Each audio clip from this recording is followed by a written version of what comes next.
네, 다음과 같은 목차로 진행이 될 텐데요. 앞서 그 목차 페이지에다가 사진 몇 장을 올려놔드렸습니다. 저희가 원래 총 4명의 연구진으로 진행을 하다가 2년 동안 진행을 하다 보니까 중간에 전보자들이 좀 있었습니다. 그래서 지금 사무처에 올라와 있는 활동기획부의 최혜지 선생님은 전보 후에도 마무리할 때까지 최선을 다해서 저희랑 같이 진행을 해서 저희 연구원 안에 이름을 좀 기입을 했고요. 연수센터로 이동한 박재현 선생님은 가고 나서 일정이 워낙 바쁘셔서 같은 지역이지만 같이 마무리는 할 수 없었지만 그래도 최선을 다해서 같이 해주셨기 때문에 앞에 페이지에다가 이름을 좀 같이 올려드렸습니다. 그리고 사진은 실제 이런 연구 과정을 통해서 배우러 다니고 그리고 가르치고 했던 그런 부분들을 짤막짤막하게 지도자 모습들을 좀 담아왔습니다. 대부분의 모습을 보면 되게 열심히 그리고 열중히 그리고 되게 밝은 모습으로 하고 있는 사진인데요. 실제 대부분의 사진이 그렇습니다. 그래서 이렇게 즐겁게 일한 내용들을 가지고 유의미성을 찾아서 결과를 낸 내용을 본격적으로 말씀드리겠습니다. 가장 타이틀은 저희의 슬로건 청소년활동을 가지고 청소년을 행복하게 만드는 저 부분에 있어서 정말 진정으로 행복하게 하기 위한 것을 어떻게 증명을 하지? 왜? 행복이라는 건 개인적으로 상당히 주관적인 의미가 크기 때문에 그것을 객관화시키기에는 상당히 무리수가 많이 있는 부분입니다. 그렇다고 지금 저희들이 매번 다 같이 진행하는 영역평가나 만족도를 가지고 이 많은 친구들을 가지고 다 만족스럽다고 말하기 또한 너무 어려웠다는 부분을 가지고 조금은 주관적인 부분을 객관적으로 한번 표현해보자 라는 것이 시작이 됐고 그것이 바로 필요의 부분이었다고 생각이 듭니다.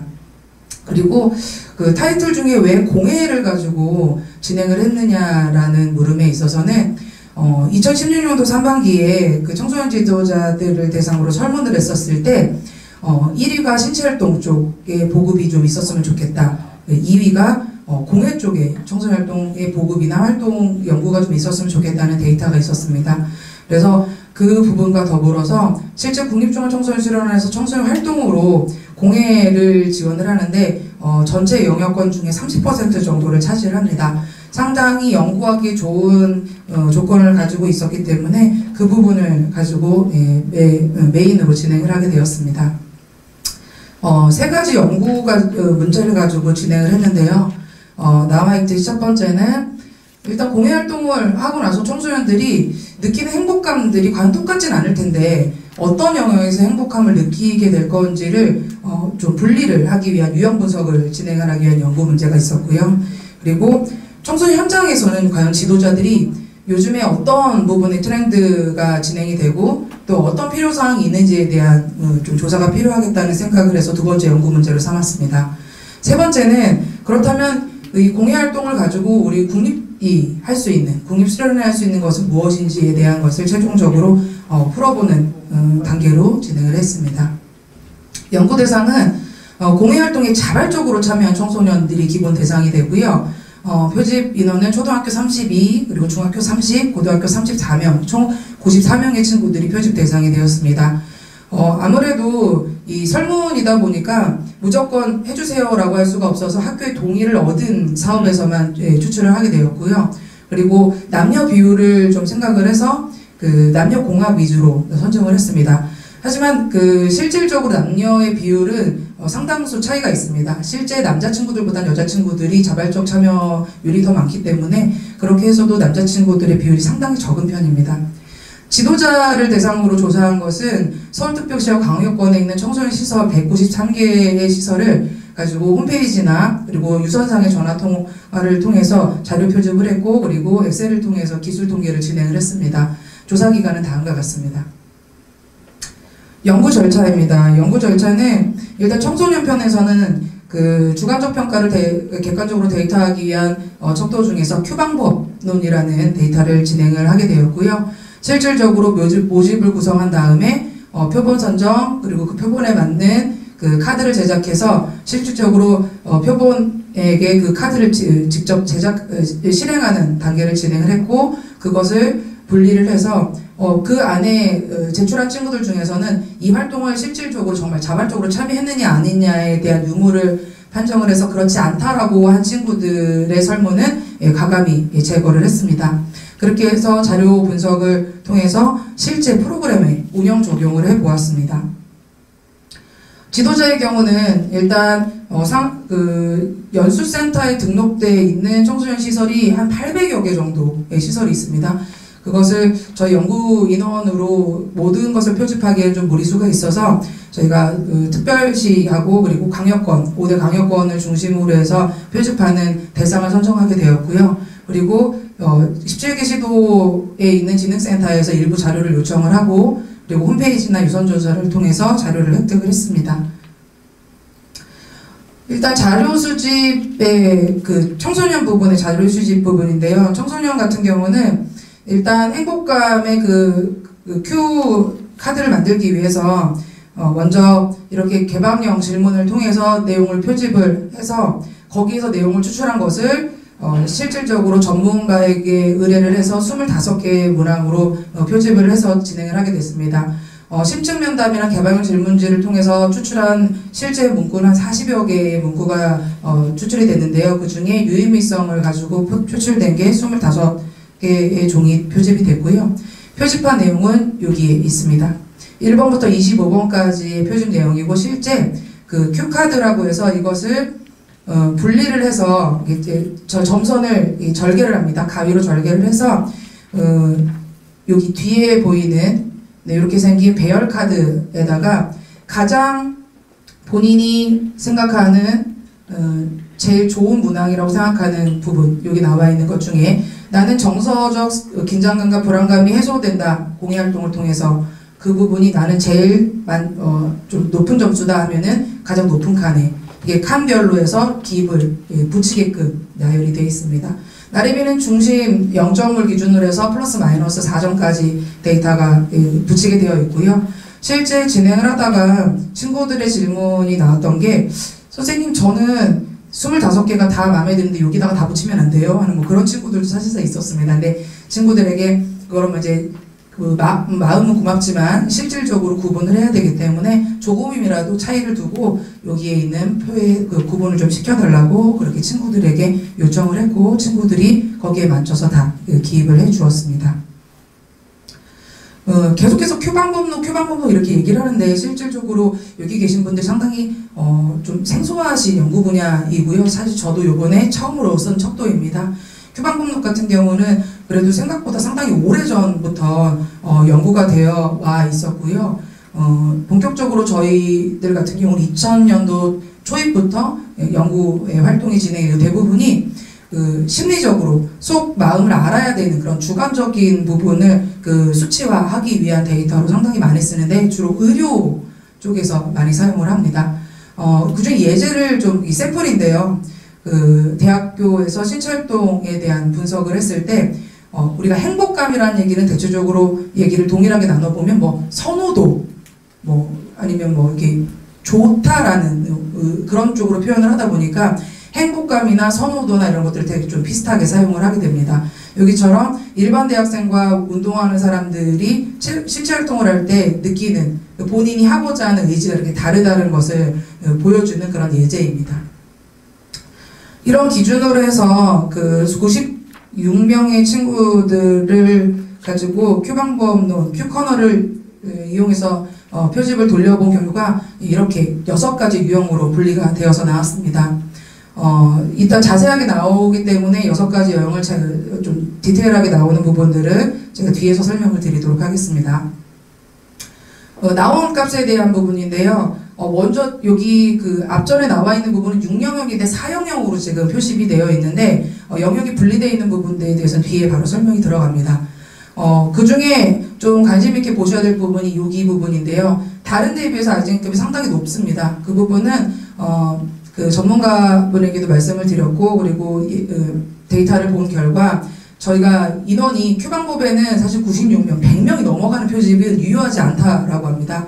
저희가 96명에 가까운 친구들을 데이터로 표집을 했기 때문에 이렇게 한쪽으로 몰리는 큰 데이터 결과가 나오는데 이거는 데이터에 큰 문제가 되는 건 아니라고 하셨고요.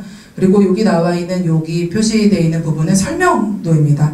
41.11%의 설명률을 가지고 있다라는 결과치인데 40% 정도면 설명이 높은 거야, 낮은 거야 라고 표현을 물어보실 분들이 있으면 미리 말씀을 드리면, 이거는 100을 기준으로 해서 진행이 되는데, 큐방법에서는 설명률이 높다 낮다를 가지고 기준하는 것이 아니라 더 안쪽으로 질적으로 표출을 해서 데이터를 검증하는 것이 문제이기 때문에 설명률은 그냥 이렇게 보여지는 거라고 그렇게 결과를 보시면 되겠습니다. 6개로 분리된 이유인데요.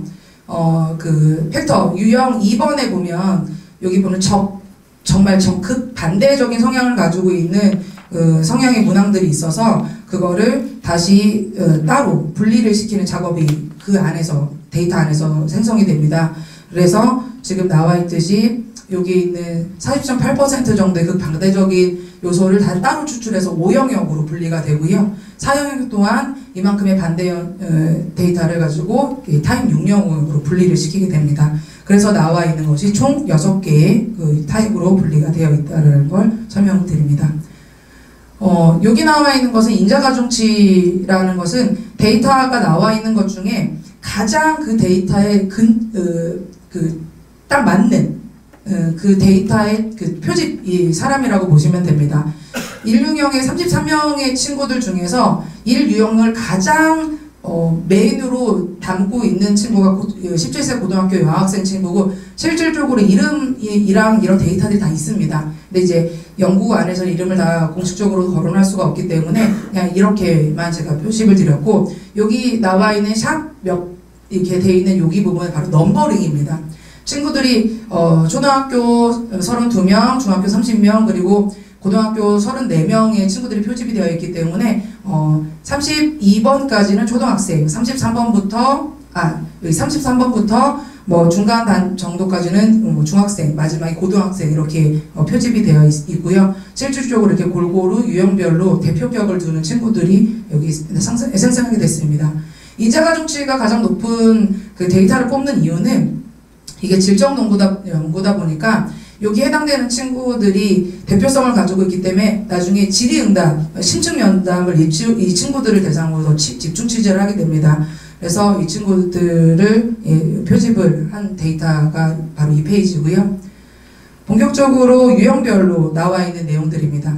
총 25개의 문항 중에 그 표준 점수 플러스 마이너스 1 이상 되는 우리가 흔히 유효하다고 하는 데이터들을 이쪽에다가 놓은 건데요. 1유형의 데이터입니다.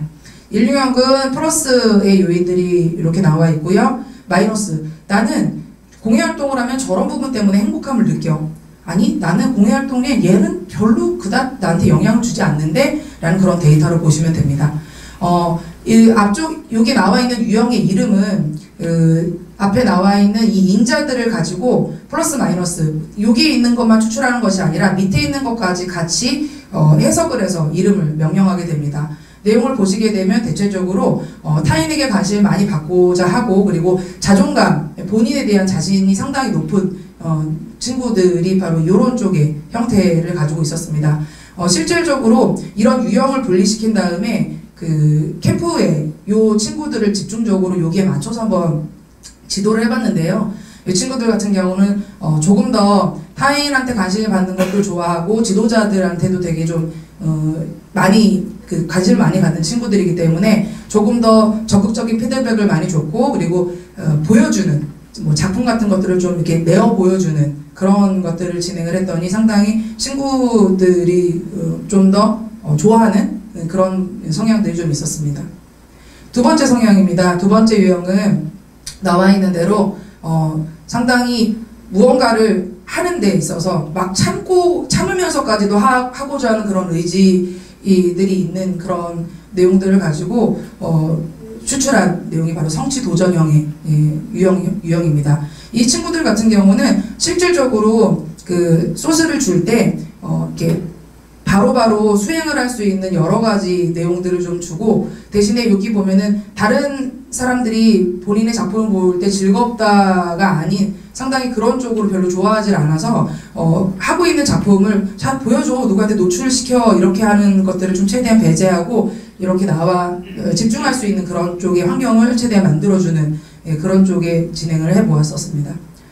세 번째 유형은 재미 개인주의인데요. 말 그대로 정말 공예활동을 그냥 하는 것 자체를 되게 재미있어 하고, 그리고 누군가한테 막 이렇게 뭐 받기보다는 상당히 본인이 혼자 심취해서 하는 것들을 좋아하는 그런 성향의 친구들이었습니다. 그래서 여기 나와 있는 대로 다른 사람들하고 막 같이 무언가를 할 수 있기보다는 조금은 혼자 그렇다고 개인주의가 막 좀 이기주의 성향이 아니라 나에 대한 좀 깔끔한 그런 성격이다 보니까 조금 그런 쪽으로 개인이 할 수 있는 쪽에 데이터를 잡을 수 있는 표집을 할 수 있는 그런 공예 활동들을 조금 많이 좀 지원을 했었던 경우가 있었습니다. 세 번째 유형은 좀 독특한 케이스인데, 사람들과 그리고 내가 그곳에 하고 있는 시설이나 환경 쪽에 상당히 의미를 가지고 있는 친구들이어서 이런 친구들을 대상으로 콘텐츠나 환경 의존형이라고 얘기를 했습니다. 그리고 다섯 번째는 이렇게 그냥 참여하는 것 자체가 되게 집중적으로 좋은 친구들이 바로 다섯 번째 유형으로 나왔고요. 여섯 번째는 이렇게 재능, 아니 본인이 이미 상당한 재능을 가지고 있었기 때문에 특별히 무언가를 주기보다는 본인이 할 수 있는 것들을 내어주는 시간을 많이 주는 게 상당히 좋은 친구들의 형태를 만들게 됐습니다. 이렇게 해서 DIY 공예 놀이터는 지난 국립중앙 청소년 수련원들 모였을 때 잠깐 선보였던 프로그램인데, 거기에 맞춰서 나온 친구들을 유형별로 분리를 해서 해당하는 공예 영역 때 조금 더 적극적으로 지도를 했었을 경우에 상당히 높은 만족도를 받았었고요. 다음 내용 같은 경우는 실질적으로 현장에 있는 공예가 어떻게 운영되는지에 대한 분석 내용입니다. 193개의 시설을 분석한 결과 단위 프로그램으로는 275개의 상당히 많은 프로그램 운영하고 있지만, 실질적으로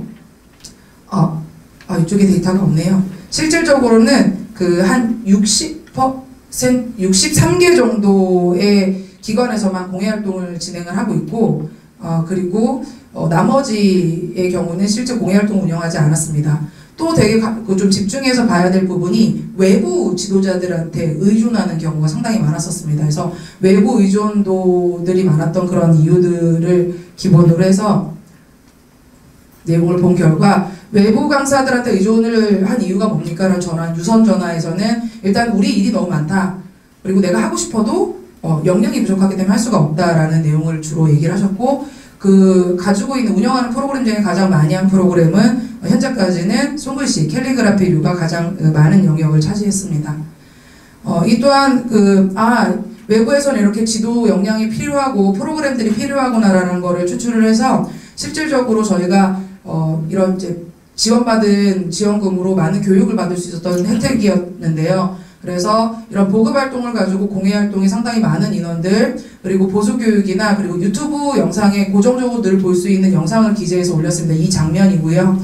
그리고 손글씨 온라인 교재로 이렇게 연수센터 홈페이지나 QR코드를 이용해서 받아볼 수 있게끔 노출을 시키는 마지막 결과를 받았습니다.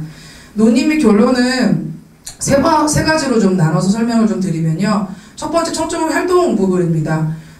저희들 지금도 상당히 척도 때문에 고민을 많이 하고 있는데, 계속해서 지금 인구수가 감소되고 이제는 더 이상 대규모의 친구들을 대상으로 프로그램을 하는 거에 한계가 많이 올 거라는 게 진짜 먼 미래는 아닙니다. 그렇기 때문에 조금 더 주관적인 평가를 체계적으로 할 수 있는 부분에 대한 계속적인 고민이 좀 필요하다는 생각이 들었고, 그것이 이번 Q 방법을 기반으로 해서 함께 동행했으면 좋겠다는 바람이 있었습니다. 그리고 국립으로서의 존재는 저희가 기본적으로 프로그램을 연구 개발하는 것이 저희들만의 역시 국립이라 돈 많아서 시설이 좋아서 잘한 애가 아니라, 그것을 현장에 있는 민간 시설이 갖다 쓸 수 있는 유용한 컨텐츠를 만드는 것이 바로 저희들이 해야 될 일이라고 생각을 합니다. 그렇기 때문에 현장에서 무엇이 필요하고 무엇이 어려운지를 바로 데이터를 그래서 표집을 하게 되었고, 그 결과 이렇게 직접 이런 좋은 프로그램도 이런 어렵지 않게 할 수 있구나를 직접 보여줄 수 있는 그런 기회가 됐었던 것 같고, 앞으로도 계속해서 할 일이라고 생각을 합니다. 마지막은 청소년 지도자, 저희 진흥원의 지도자로서 해야 될 일은 내실 강화라고 했는데요. 지금 본인뿐만 아니라 옆에 있는 지도자하고 같이 동행할 수 있는 그런 시스템이나 그리고 그런 좀 역량들을 많이 갖췄으면 하는 바람입니다. 그 마지막에 저희 지도자들을 올려놓은 게 여기 소개글이 바로 그 처음에 이거를 하고자 하는 면접을 볼 때, 시험을 볼 때였는데, 지금은 그 프로그램을 통해서, 연구개발을 통해서 여기 소개에다 더 올릴 수 있는 것들이 상당히 많이 생겼습니다. 이 프로그램을 할 수 있게 도움을 주신 부분에 너무 감사드리고, 가장 감사했던 건 사실 저희가 뭐 도서 책 하나를 사거나 아니면 뭐 교육을 하나 받거나 아니면 지나가다 되게 좋은 컨텐츠가 있어도 다시 가서 기한을 하고 해야 되는 어려움이 항상 많이 있었는데요. 이번 연구학습종 조직을 통해서 이제 미리 나와 있는 데이터 이제 난 이런 용도로 쓰고자 합니다라는 돈이 있었기 때문에 지나가다 좋은 컨텐츠가 있으면 바로 들어가서 교육을 받을 수도 있었고 바로 물건을 살 수 있었던 그런 유의한 장점이 있었습니다. 그래서 이런 프로그램 때문에 여기에 있었던 5명의 지도자들은 그 누구보다도 본인의 역량뿐만 아니라 타인에게 무언가를 줄 수 있는 그런 기능을 가졌다고 생각을 합니다. 정말로 행복한 활동을 했으면 좋겠습니다. 그렇기 때문에 이런 주관적인 것들을 계속해서 모아서 진심 많은 친구들이 정말 행복함을 느끼고 갈 수 있는 프로그램을 만드는 데 일조하도록 하겠습니다. 이상 발표 마치겠습니다.